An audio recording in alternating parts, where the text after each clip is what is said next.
বাপ মা এমন সম্পদ, যখন জীবিত থাকে মানুষ বোঝে না। যেদিন বাপ মা মারা যায় পকেট ভরা টাকা আসে, কিন্তু বাপ মা কার পায় না। আজকে মা মোরগ খাইতে পছন্দ করে, মা হাঁস খাইতে পছন্দ করে, কিনে দেওয়ার মতো অনেক যুবকের সামর্থ্য নাই।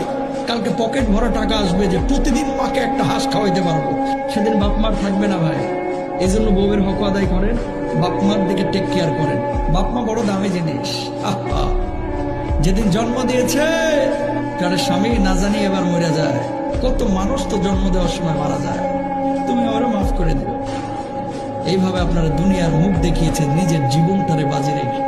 অনেক যুবক আছে এই বাপ মাকে না জানায় পালায় গিয়ে সুন্দরী মেয়ে বিয়ে করে ফেলায়। কথা বলেন ঠিক কিনা? বাপ মারা কষ্ট দিন না, বড় কষ্ট করে আপনার জন্য। এগুলো আপনি বুঝবেন না, বুঝবেন তখন যখন নিজে বাবা হবেন, বুঝবেন তখন নিজে যখন মা হবেন। তখন বুঝে আর কোনো লাভ হবে না, ততদিনে মা কবরে চলে গেছে।